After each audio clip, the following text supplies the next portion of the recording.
Jimmy Roberts. He's from the Golf Channel, good friend of the show. We have him on from time to time. And the fourth major of the year is underway. Looks like there's some birdies to be had, and Jimmy's with us here on Tiki and Tierney. Jimmy, how you been, bud? Good. I'll tell you who's really funny is Sebastian Maniscalco. Mm-hmm. I saw him last week in Tahoe. We did that celebrity tournament. Oh, yeah. And he performed. He killed it. He's really funny. Really? Yeah, he's good. All right. Hey, Jim, let me, the event, and we saw the video of poor Charles Barkley. I mean, he just finishes dead last again. Why does Charles even show up to this anymore? I mean, he can't play. Well, first of all, he's having his second hip replaced. And it's funny, if you hang out with Charles on the range, there's no hitch in his swing. It's crazy. At one point he was an 8 handicap who, his best score he told me was 78, I think, 79. He could play at one point. For some reason, he just can't get over getting out and playing golf when it matters. So you probably heard he's after the hip surgery, he's going to switch and try and play left-handed. I love it. But he loves the event. I mean, if you've ever been to the event, it's easy to kind of dismiss it as just a bunch. Tiki, your brother played. Yeah. Ronde's good there. I went and played 1 year a long time ago. Actually, right when I first started at NBC, when I was your colleague over there, and I sucked so bad. I said I'm never playing again. Instead, I went and caddied for my brother, who was actually pretty good because he hits the ball well and plays in Florida all year round. So, yeah, it's a fun event. A lot of good times had to be had out there, especially off the course. That's when I first met Michael Jordan. And he was like, "Hey, you Barber brothers over there in the cut. What's going on?" No, so we have a good time out at. Well, that's why Charles comes back, because it's fun. It's just a good time for a few days, and the bottom line is he loves to play golf. And if you play golf, you get it. If you don't, you don't. True. That is a very succinct but a very, very true statement. You either get it or you don't. And Tiki and I both play, not well, but we get it. We're joined by Jimmy Roberts. All right, let's get to the PGA Championship here, Jimmy. Fourth major of the year. Obviously, we saw it happen over at the Open Championship. Royal Troon Stenson was ridiculous. Mickelson was phenomenal. He came up a little short, flirted with history in round one. If he hits the putt, he gets it. I mean, to me, it's been a good golf season. But in my opinion, Jimmy, we need something special at Baltusrol over the next few days to make this above average, encompassing the entire golf season. Would you agree with that?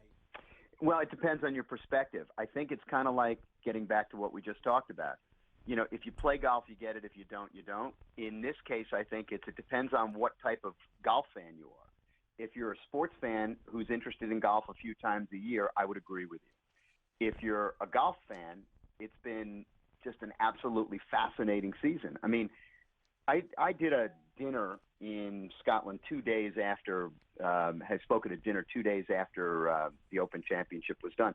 Tom Watson happened to be in the crowd. And I happened to be mentioning the comparisons between what happened at Troon and what happened at Turnberry in 1977 when Tom Watson and Jack Nicklaus played what has become known over the years as the Duel in the Sun. And it's largely thought of as the greatest kind of mano-a-mano duel in golf.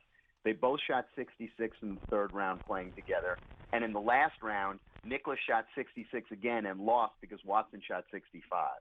And over the years, that's just gone down as like the greatest duel.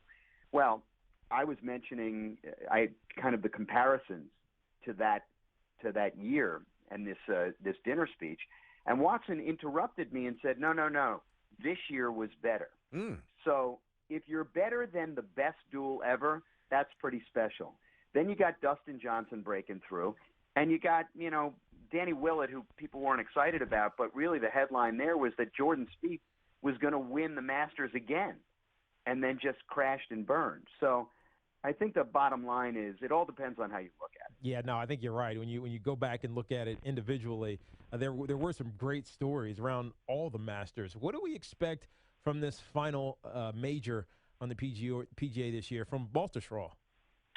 Well, I always find the PGA Championship to be really, really interesting. First thing, you guys are in the New York area, so you know how blazing hot it is. Yeah, here. It's ridiculous. And, Brandon, I heard you mention that, there are birdies to be had out there. There are, because it's so hot, which means they have to water the greens so the greens are softer. Gotcha. Than, they would ordinarily be if the weather was a little cooler and they didn't have to use as much water.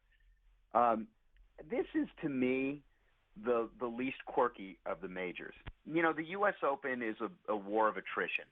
The Masters is a very idiosyncratic kind of course. And, you know, the Open Championship, you know, they only play stuff like this once a year. I think that the PGA Championship is most like the courses that American professionals are used to playing, PGA Tour professionals are playing, but kind of like on steroids. So the rough is always high. The greens are always as fast as they can be. You know, they play it as long as they can. So, you know, it really tests every facet of their game, but I don't think it's quirky at all. And Baltusrol is just a classic play. So, you know, am I surprised to see Jimmy? Is he still 5 under par? Yeah, yes, still 5. Okay. Yeah. So Jimmy Walker's had an interesting year. Yeah, he has. You know, Jimmy Walker's had what I think most people would call an indifferent year. You know, he missed the cut in the last 2 majors. He's only got 1 top 5 this year, 4 top 10s. He was tied for 14 last week. But this is a guy who's won 5 times in the last 2 years. So, you know, he has been that guy who can get hot at times. And early in the season, that's exactly what's happened for him. Yeah. This doesn't surprise me. I think if you wanted to see one story that would make this year special, I would love to see Ricky Fowler win, and I guess he's playing well today. He is. He's -2. Same with Jason Day. Talking to Jimmy Roberts with us here, Tiki and Tierney, CBS Sports Radio. You know, Jimmy, growing up in Brooklyn, we just didn't play golf. It just wasn't an option. I kid, but I'm actually not kidding. The only time I went on a golf course when I was a teenager was when we hopped the fence and had a couple of beers on one of the greens. I mean, seriously. Got into it big time as I got older, right after college. And, you know, looking at Bolt's role from a historic prism, right? And maybe it's just my limited knowledge about the sport, but when I think of golf, I think obviously Augusta and even Oakmont, Pebble Beach. I think of St. Andrews, Turnberry, Troon, Shinnecock, Olympic out west. I don't get around to Bolt's role maybe as much as I should when you, and I know you know this, when you incorporate the fact that Jack's won 2 of his 18 majors there, 67 Open and the 1980 Open. Phil won it in the mid-2000s. We love Mickelson. It seems like Bolt's role has far more prestige and it should be more revered than it is. Does that make sense? Well, listen, I think, you know, again, it's all about where you come from. I love the fact that, you know, it never ceases to amaze me. I know very few people who are who have not had an experience like you. I think the deal is people, you know, who try golf, who have had, you know, either sports fans or some athletic kind of skill, they try it and they can't put it down. It's like last week out at Tahoe, Andre Iguodala. He's 6'6.5".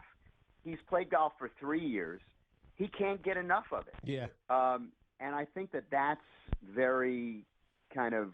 I think golf is kind of intoxicating. It can be. You know, you get bitten by it and keep going. But I'm going to count with you right here because I can't tell you I know offhand, and I should. Okay. But Baltusrol's reputation. Okay, so 1, 2, 3, 4, 5, 6, 7, 8, 9 major championships there over the years, and I think there's been 7 U.S. Opens. So, I mean, this is a course that belongs in that discussion, BT, with the other names that you ticked off there. It's truly a great one, and like you said, Nicklaus won 2 majors there, 2 of his Opens there. Mickelson won a PGA there. I did a U.S. Amateur there in 2000, right before we left for the Sydney Olympics. There are 2 courses there, the upper and the lower. The PGA this time, as well as in 05, is on the lower course.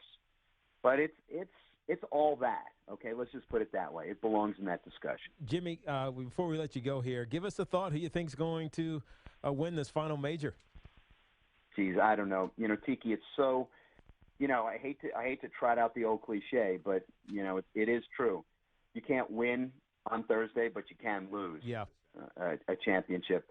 I think if you just stick around par today, I think this course they're going to start to hide the pins, as they say, as we get deeper into the weekend. We're supposed to get some rain.